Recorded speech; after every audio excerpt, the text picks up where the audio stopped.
Si tanah tersebut itu pertama belum ada legalitas berupa SHM ya. Karena kalau letter C itu bukti pembayaran pajak, bukan bukti kepemilikan. PBB atau SPPT itu bukan bukti kepemilikan, tapi bukti bayar pajak. Berarti setiap jengkal tanah yang ada di Indonesia itu harus ada SPPT-nya ya. Juta. Nah, notaris ini dibayar sama siapa? Penjual pembeli. Karena kan macam gini, PTSL. Ya. PTSL itu kalau menurut saya rawan terhadap gugatan. Jangan takut dan jangan sungkan-sungkan bertanya ke desa, bertanya ke PPAT bagaimana prosesnya, karena saya yakin masyarakat desa pasti bisa melakukannya sendiri tanpa harus menggunakan calo.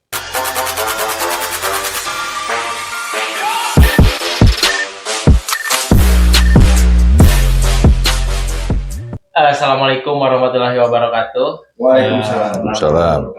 Sahabat desa, dimanapun kalian berada, alhamdulillah dalam kesempatan kali ini kita akan berbincang-bincang hangat, bicara persoalan apapun itu yang berada di desa, khususnya yang berkaitan dengan pemberdayaan, pertanahan dan lain sebagainya, termasuk hubungan manusia dengan manusia, gitu.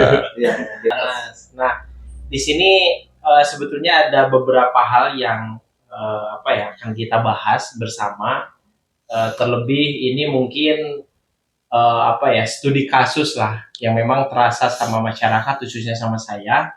Ini bicara terkait dengan keamanan, faktor keamanan. Bagaimana sih kita selaku masyarakat di bawah yang ingin yang ingin melakukan sebuah transaksi, khususnya di pertanahan, entah itu mau kita selaku penjual ataupun pembeli.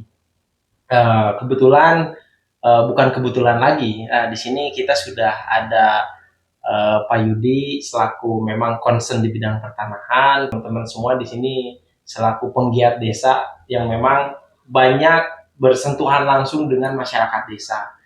Memang salah satu hal-hal yang memang seringkali ditanyakan sama masyarakat ya berkaitan dengan jual beli. Nah, salah satunya di sini mungkin Pak langsung saja ada salah satu masyarakat, mungkin coba sebutkan wilayahnya, itu di salah satu desa di Kecamatan Blubur Limbangan. Ini yang mau melakukan transaksi jual beli, Pak, tapi memang ada salah satu kondisi yang memang membingungkan, dalam arti taruhlah misalkan saya memposisikan selaku pembeli, yang memang ada salah satu masyarakat yang menjual salah satu bidang tanah dengan kondisi-kondisi tertentu, misalkan si tanah tersebut itu pertama belum ada legalitas berupa SHM ya, kalau legalitas tanah itu SHM ya, sertifikat hak milik. Nah, kemudian yang kedua ini prosesnya dia yang menjual ini posisinya hasil daripada pembelian dari orang lain juga dalam kurun waktu yang memang belum jauh gitu, sehingga belum sempat membuat yang tadi sertifikat hak milik. Nah, kira-kira nih kita selaku masyarakat yang memang akan membeli, apa aja nih yang perlu kita tahu terkait dengan apa saja hal penting yang harus ada dalam proses jual beli itu. Gitu Pak, mungkin pertanyaan sederhananya itu. Baik, terima kasih Lukman. Sebetulnya banyak hal yang harus diberikan informasi, edukasi kepada masyarakat. Dan karena tidak sedikit yang bersengketa tanah itu karena ada ketidakjelasan dalam legalitas, dalam alas hak. Karena kebanyakan masyarakat di pedesaan yang jauh akses ke pemerintah, ke BPN, ke notaris, adapun yang punya akses kadang malas karena harus bayar. Dan persoalan itu sehingga akan menunda pembuatan legalitas, yang akhirnya ketika orang-orang yang bersangkutan sudah pada meninggal, yang selanjutnya ada anak cucunya yang tidak tahu sejarah proses jual beli tanah, menganggap kadang yang menjual itu ketika orang tuanya sudah meninggal sementara masih ada surat letter C di desa Iya. atas nama orang tuanya. Si anak cucunya itu kadang tidak paham, menanyakan, ini ada surat-surat yang tersimpan di rumah, letter C atas nama orang tua saya. Sementara tanah itu sudah lama dijual. Oke. Ya. Persoalannya, pada saat jual beli tidak ada hitam di atas putih, apalagi sampai sertifikat. Ya. Nah, sehingga dengan tidak adanya kwitansi, tidak ada akte jual beli, itu akan menjadi sumber-sumber masalah di kemudian hari. Ya. Itu banyak terjadi karena persoalan yang lama tidak ada bukti-bukti peralihan haknya. Oleh karena itu, sebaiknya masyarakat yang melakukan transaksi jual beli tanah, selain ada kwitansi, ya harus diakte jual belikan, dan idealnya harus ada sertifikat, karena sertifikat itu sebagai bukti kepemilikan. Ya. Karena kalau letter C itu bukti pembayaran pajak, bukan bukti kepemilikan. Ya. Oke. Akhirnya Undang-Undang Pokok Agraria tahun 1960, hak-hak barat yang dulu disebut Eikendom, ya kalau HGU ERPA. Nah, ini banyak yang dianggap ini tanah adat yang cukup dicatat dengan letter C di desa. Nah, letter C ini sejak tahun 68 kalau nggak salah. Sejak tahun 68 itu diganti dengan PBB SPPT. Ya, yang sebelumnya disebut letter C. Itu bukti bayar pajak. PBB atau SPPT itu bukan bukti kepemilikan, tapi bukti bayar pajak. Tanahnya belum tentu pemiliknya. Karena pajak itu siapa yang menikmati, siapa yang menguasai, berkewajiban membayar pajak. Itu bayar pajak itu kebiasaan pemerintahan Belanda. Nah, ketika udah merdeka, dilanjutkan bayar pajak oleh negara dengan nama istilah diganti dengan PBB, Pajak Bumi dan Bangunan. Untuk menjamin kepastian hukum, ya, tentunya harus bersertifikat, disertifikatkan.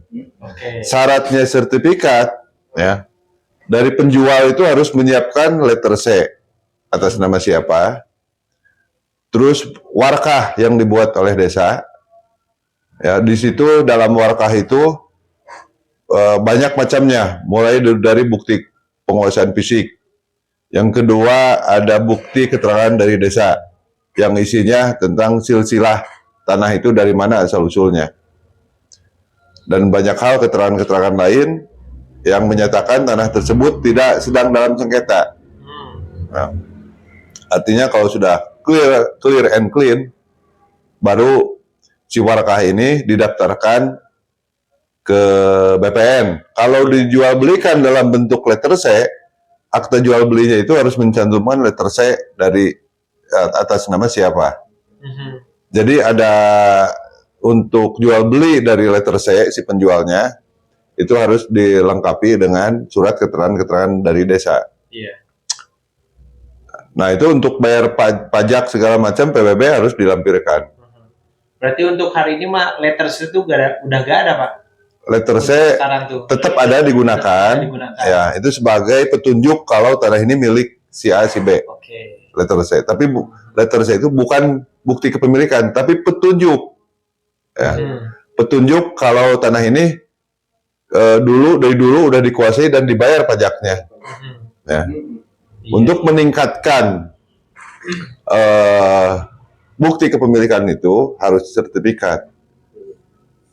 Di kecamatan ada PPAT yang sebagai PPAT di kecamatan itu camat.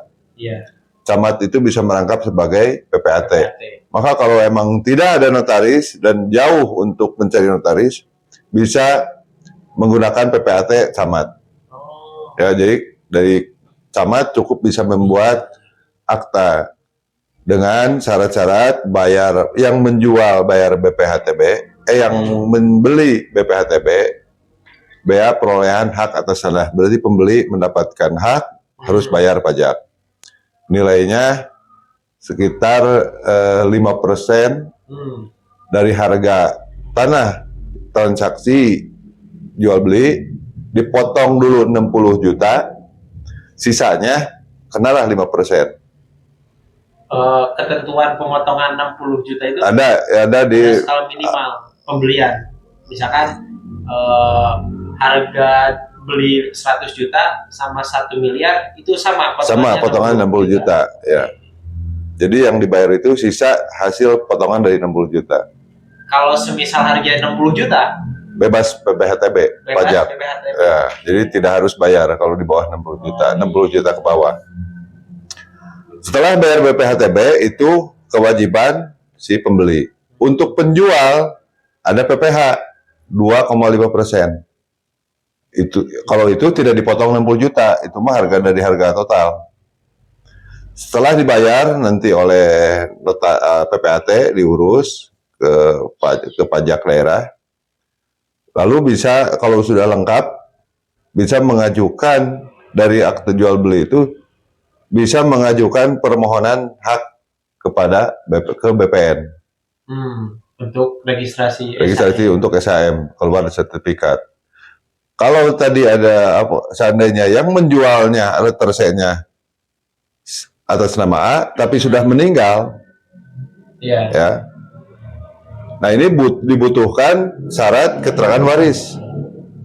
Bisa dari desa atau keterangan waris melalui pengadilan agama buat muslim. Jadi ada penetapan ahli waris. Nah, kenapa penting keterangan ahli waris atau PAW, penetapan ahli waris? Ketika menjual tanah, kayak Lukman menjual tanah orang tuanya sudah meninggal. Sementara anak-anaknya ada 5 orang, Lukman dan adik-adik atau kakak-kakak. Nah, Lukman yang menjual ini harus punya keterangan ahli waris, di mana di situ akan mencantumkan saudara-saudara Lukman atau ibu yang masih ada. Nah, jadi yang berhak untuk menjual itu para ahli waris. Kalau Lukman sendiri tidak bisa, harus semua ahli waris menyetujui dan menandatangani di situ. Jadi ketika ada gugatan dari saudara Lukman yang sebagai ahli waris, ada gugatan ke depan, itu tidak bisa karena pada saat itu sudah menyetujui menandatangani. Karena kadang ada ahli waris yang tidak dimasukkan. Karena ada potensi. Iya, gugatan. Berarti cari amannya itu harus semua ya. Harus semua. Berarti dari kartu keluarga. Kartu keluarga ya. Ahli waris. Saudara kan berarti. Kalau sudah misah, tidak lagi satu keluarga, kan tidak masuk dalam kartu keluarga. Artinya harus ada keterangan dari desa dulu. Dan desa membuat keterangan dan ada beberapa saksi yang menyatakan kebenarannya. Berarti bisa di luar kakak, tapi ada keterangan dari. Iya, dari desa. Desa itu kan membuat keterangan waris itu tentunya menanyakan dulu ada beberapa saksi bahwa orang tua Lukman itu punya kakak sekian, adik sekian. Tapi pada prinsipnya semua ahli waris itu harus menyetujui. Harus menyetujui.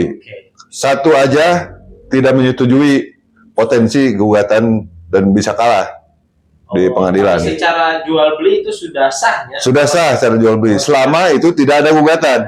Tapi ada potensi gugatan. Nah. Karena kan macam gini, PTSL. Ya. PTSL itu kalau menurut saya rawan terhadap gugatan. Karena tanpa warkah itu. Tanpa warkah yang tadi. Ya. Tanpa warkah bisa jadi sertifikat melalui PTSL. Sedangkan kalau secara prosedur sebelum kita pengajuan ke sertifikat itu ada proses yang tadi bikin ada warkahnya dulu, keterangan dari desa, keterangan waris, tidak sedang dalam permasalahan, tidak ada sengketa. Karena ada contoh kasus ketika ada seseorang yang menyertifikatkan tanah, padahal tanah itu belum lunas. Contohnya Lukman menyicil rumah ke Aldi. Iya. Nah, Aldi itu sudah sering menagih ke Lukman, alasannya tidak punya uang. Di tengah proses penagihan ada program PTSL, Lukman mengajukan sertifikat melalui PTSL. Nah, masalahnya celakanya itu diakomodir tanpa menanyakan keterangan-keterangan apa dasarnya. Lukman memiliki tanah itu, minimal ada kwitansi, ya, atau menanyakan dulu ke desa bagaimana ini ada keterangan-keterangan dari desa tentang keberadaan kondisi tanah yang dikuasai oleh Lukman itu. Tapi kadang desa tidak mengetahui kalau tanah ini belum lunas. Iya. Nah, maka sertifikat itu sebelum diterbitkan harus ada pengumuman dulu di desa, dan saya menyarankan ke BPN ketika dari tanah adat yang belum sertifikat mau diajukan sertifikat melalui PTSL harusnya diumumkan di plangnya. Iya. Orang lain mengetahui, oh ini di plangan ini lagi masih dalam proses penagihan belum selesai. Akan lebih transparan lagi kalau dipasang plang rumah ini dalam proses sertifikat. Sehingga pemilik lama yang belum dilunasinya mengetahui, oh sertifikat ini tanah belum lunas. Iya. Aldi bisa mengajukan keberatan ke BPN atau ke desa bahwa tanah ini belum lunas. Jadi bisa di pending dulu sebelum selesai. Iya, itu masih banyak tahapannya ya. Itu kan pengaruh sama keamanan kita juga ya, sama kepemilikan, misalkan status kepemilikan tanah. Nah Pak, tadi kan bahwa dulu itu ada yang namanya letter C, kemudian seiring berjalannya waktu memang itu bicara persoalan pembayaran pajak ya. Nah sekarang itu kan ada SPPT ya. Nah bedanya emang apa tuh letter C sama SPPT? Kalau sama prinsipnya, itu bukti pembayaran pajak. Ya, cuman kalau dulu sebelum tahun 60-an masih ada data SPPT. Bukan SPPT, letter C. Kesini diganti namanya dengan SPPT oleh PBB. Ya. Jadi setiap tahun kalau bayar itu dikasih SPPT-nya. Dilampiri dengan PBB. PBB ya. Berarti kalau zaman sekarang mah ya udah patokannya SPPT gitu mungkin Pak ya untuk pembayaran pajak. Iya, SPPT kalau sekarang itu. Kalau dulu letter C itu nama, identitas, objek dan subjek tanah. Dulu itu ada istilah kikitir. Oh, kikitir ya. Kikitir itu kalau sekarang itu SPPT. Ya. Letter C data yang disimpan di desa. Maka SPP itu dokumen negara yang tersimpan di desa. Ketika SPPT ada yang menghilangkan di desa, itu sama saja dengan menghilangkan dokumen negara, dan itu ada pasal pidananya. Jangan gegabah, SPPT itu dokumen negara dan diakui. Karena untuk mengajukan sertifikat dari letter C itu dokumen penting. Berarti setiap jengkal tanah yang ada di Indonesia itu harus ada SPPT-nya ya? Itu tidak, kalau tanah adat, tanah milik adat, ya itu mesti ada SPPT. Karena zaman Belanda itu semua masyarakat itu yang sudah memiliki tanah pasti ada SPPT-nya. Berarti tergantung status tanahnya ya? Tergantung status tanahnya. Berarti pertama AJB, terus SPPT buat bukti pembayaran pajak, kemudian warka ya. Nah kalau misalkan kasusnya nih itu kan ketika tadi kan kasusnya ada yang menjual tapi atas nama orang lain juga. Nah itu gimana Pak? Soalnya kan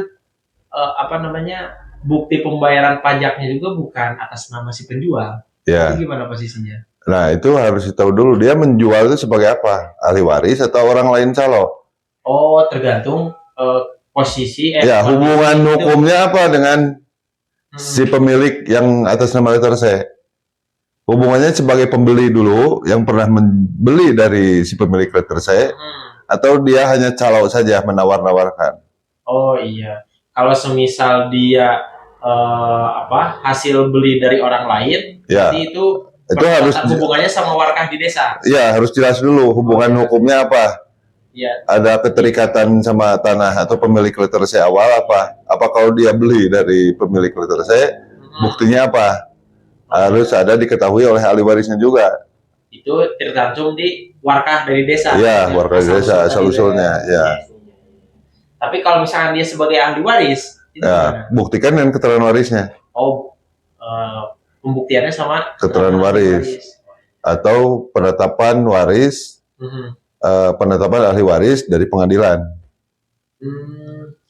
Bukan dari desa, bukan? Ya, Dari desa bisa. kalau dianggap cukup tidak bermasalah, bisa aja dari desa. Oh, di Tapi desa. kalau emang rawan, Oh, iya. rawan tuh anggap ada manipulasi ahli waris. Mhm. Ada beberapa kecurigaan masih ada ahli waris lain Iya. yang tidak dilibatkan. Ya, perlu penetapan di pengadilan supaya di pengadilan itu dihadirkan semua. Ditanyakan apakah ini sebagai ahli waris pemilik tanah, nanti ada beberapa saksi yang menyatakan ya atau tidak. Mhm. Apakah ini yang 5 ini ada lagi nggak anak saudaranya yang lain? Iya. Cuman ada 5 berdasarkan saksi. Tapi kalau saksi juga memberikan keterangan palsu dalam membuat kesaksian di pengadilan, Iya. saksi ini juga bisa dipidanakan membuat keterangan palsu di depan hakim. Benar juga ya saksi. Karena saksi itu disumpah. Iya benar. Karena Nah, saksi juga tidak boleh yang ada hubungan darah dengan yang bersangkutan. saksi waktu jual beli kita tuh. Ya, harus pihak lain yang tidak ada hubungan darah. Oke, berarti tadi sudah dijelaskan ya hal-hal apa saja yang memang harus disiapkan nih ketika dalam proses jual beli, entah itu nyiapin pembuatan akta jual beli, Iya. kemudian bikin warkah, sama memang untuk persyaratan pengajuan sertifikat hak milik itu harus ada bukti pembayaran pajak. Ya, Nah, secara teknis nih Pak, biar kita saya contohkan misalkan secara teknis saya pengen beli tanah nih, tanah Ya. Mang Ali. Ya. Harganya 100 juta. Tadi kan Bapak bahas bahwa dalam proses jual beli ada BPHTB, Oh, ya. terus PPH dan lain sebagainya. Nah, itu kan lumayan ada kos yang dikeluarkan. Nah, biasanya itu prosesnya gimana? Apakah memang ada aturan yang mengatur ya siapa yang harus mengeluarkan itu, atau memang Ya. secara kesepakatan kita aja penjual dan pembeli? secara nama juga sudah jelas. BPHTB, bea perolehan hak. Siapa yang mendapatkan hak baru atas tanah itu? Pembeli. Pembeli. Oke. Berarti dia punya kewajiban membayar BPHTB. Siapa yang menjual dan mendapatkan uang?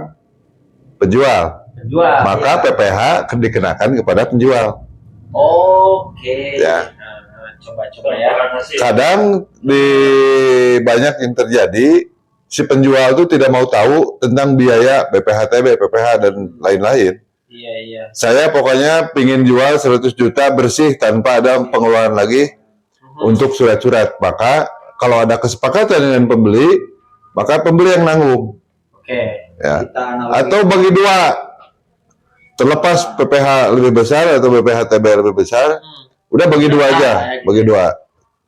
Nah, kesepakatan. Ada juga yang oleh si penjual, udah harga segini, tahu beres dengan surat-surat. Kalau itu kembali ke kesepakatan, Kesepakatan kalau terkait PPH banyak. Bisa. termasuk biaya pembuatan akta jual beli. Akta jual beli. Nah, apakah bagi dua? Ya, Oh iya. Kita analogikan dulu, Man. Oke, misalkan 100 juta nih. Saya mau jual tanah nih. Ah, ke lu, BPHTB dari 100 juta. BPHTB itu berapa persen, Pak? 5% setelah dipotong 60 juta, Setelah dipotong 60 juta. Taruh misalkan 100 beli juta, 100 juta. potong 100 juta dipotong 60 juta yang bebasnya. Bebas. Berarti 40 juta yang dibebankan. Yang dibebankan BPHTB. itu 40 juta. Iya. Oke, 40 juta. BPHTB coba kita hitung bareng-bareng. Oke. Mana ya? 40 juta kali 2,5%. 40 juta dikali 5% apa? BPHTB. 2,5%. Oh, yang BPHTB mah 5. 5% ya. 5%. 5%. Oke, berarti 2 juta ya. 2 juta. 2 juta. Itu BPHTB yang dibebankan kepada pemilik. Pembeli. Pembeli. Ya, pembeli. Sekarang PPH PPH 2,5%. 2,5%. Ya. 2,5%. Dari 100 juta. Oh, dari 100 juta, Iya. bukan dari 40. Bukan. 100 Oke, juta. Ya. 100 juta dikali 2,5%. 2.500.000. Nah, Nah, Terus ada biaya apa lagi, Pak? biaya notaris, Notaris. biaya Oke. jasanya notaris. Notaris jasa berarti ya, Pak? Ya, Yang tadi Ah, bebas mau ke ah. PPAT atau ke camat. ya. Nah, Camat tuh PPAT bisa. iya. Oh, PPAT. Ya. jadi biayanya sama antara ke PPH ke camat atau Itu kalau masalah itu relatif, itu tidak ada ketentuan, itu hak masing-masing diserahkan ke masing-masing PPAT. Oke. nggak ada aturan tertentu. Iya. Berarti Cuman biasanya Biasanya berapa? kalau di atas 1 miliar itu biasanya 1%. Di atas 1 Ya. miliar 1%. Kalau di bawah 1 miliar biasanya 2%-an. Oh, 2%. Nah, tergantung PPAT-nya. Kayak pengacara kan harga tidak ada ketentuan. iya, Jadi betul. 100 juta kali 2% kita ini ya. Iya. Karena kita di bawah 1 miliar ya. Nah, 100 Jadi, juta lah kita hitungannya. Taruhlah misalkan paling gede 2% ya, Pak. Ya, Ya, 2% dari 100 juta berarti. iya. ya, berarti 2 juta. 2 juta. Notaris 2 juta. 2 juta. Nah, notaris ini dibayar sama siapa? Penjual pembeli. Nah, itu bisa bagi dua, bisa tergantung kesepakatan. Oke. Cuman yang jelas yang ketentuannya ada tadi BPHTB sama PPH. PPH. Ya. Itu jelas ya, sama pembeli sama Ya. penjual. Ya, Oke. Selain notaris, apalagi Pak? Warkah. warkah. Nanti itu tanya aja ke desa. Biasanya Oh. di desa ada perdesnya, berapa biaya pembuatan warkah. Karena itu menjadi PADES-nya. Oh, tergantung stakeholder-nya. Iya. Ya. Oke. Biasanya. Apalagi berarti AJB ya, AJB. Disebutnya AJB. Nanti kalau sudah ada AJB, mau disertifikatkan, nah dilampiri dengan tadi warkah, PPB, lunas Ya. PPB. Oh, berarti notaris ini produknya AJB nanti. AJB, iya. Oke. Oh, terbitnya dari notaris ya. Jadi. Kemudian Pak, kalau sertifikat itu diajukan sama penjual pembeli atau sama PPAT tadi? Yang ngurusnya apa yang gimana? ngurusnya gitu. Yang ngurusnya biasanya sama PPAT, notaris biasanya sepaket. Tapi juga ada yang diurus oleh sendiri, diurus sendiri dengan membawa akte jual beli dan warkah-warkah yang lainnya Ke BPN langsung gitu ke Pak? BPN langsung. Iya. Berarti tinggal nanti kita hitung-hitung ya. Yang jelas dalam proses jual beli tadi sudah jelas ya, ada persyaratannya, kita harus ada jual beli, warkah yang dibuat dari desa, kemudian Tahapannya ya. harus terus pengajuan akta jual beli ke PPAT, entah itu PPAT yang memang di notaris atau di Kecamatan, ya. camat ya. Ini kan sudah jelas ya, dari 100 juta BPHTB-nya 5% dari hasil pemotongan yang bebas pajak. Ya, 60 juta. Itu Tapi saya- kalau harganya 60 juta bebas BPHTB. kalau 60 juta itu bebas Bebas, Ya, 60 juta ke bawah. PPH masih ada PPH. Oke. Nah, pembayarannya kemana? Nanti biasanya si PPAT itu Mengarahkan. koordinasi ke Badan Pendapatan Daerah. BPHTB sama PPH. Ya, kecuali PPH itu ke kantor pajak biasanya. Oh, cuman uangnya diserahin sama notaris. Notaris saja, nanti Oh, notaris notaris. PPAT nanti yang ngaturnya. Oh iya, cuman besarannya Ya. sekian ya. Oke. Jadi lumayan kan sudah ada pencerahan, gambaran supaya setidaknya kita tahu lah proses bagaimana jual beli yang memang Iya. aman begitu. Sebelum ke SAM berarti apa saja nih yang harus kita siapkan, yaitu warkah, kemudian pengajuan akta jual beli dan sebagainya. Sebetulnya kalau masyarakat paham bisa ngurus sendiri, belajar. Oh, bisa ngurus Sebenarnya. sendiri. Artinya datang ke PPAT sendiri. Oh gitu. iya, yang mahal tuh biaya calo biasanya, Mas. Nah itu yang bikin mahal tuh, karena kalau Mahal lagi. suka tidak suka kan si calo yang ngurusin harus ngeluarin Ada ongkos, jasa, ya. jasa, nah, itu relatif lah. Oke, sahabat desa, jadi itu ya proses apa namanya jual beli atau transaksi tanah, karena memang ini dianggap penting untuk kita bahas, karena ini siapa tahu sahabat-sahabat di desa, teman-teman di desa ini sedang mengalami hal itu gitu. Tadi mungkin sudah dijelaskan sangat jelas ya sama Pak Yudi, terus digali sama teman-teman kita bahwa dalam proses jual beli itu ya tadi pertama kita siapkan warkah, kemudian siapkan bukti pembayaran pajak, kemudian kita bikin akta jual beli ke notaris gitu. Nah setelah itu jadi baru kita bisa melakukan proses pengajuan sertifikat hak milik. Begitu kira-kira. Mungkin ada closing statement dari Oke, sebelum kita tutup. kepada masyarakat terutama yang ada di pedesaan, jangan takut dan jangan sungkan-sungkan bertanya ke desa, bertanya ke PPAT bagaimana prosesnya, karena saya yakin masyarakat desa pasti bisa melakukannya sendiri tanpa harus menggunakan calo. Terima kasih.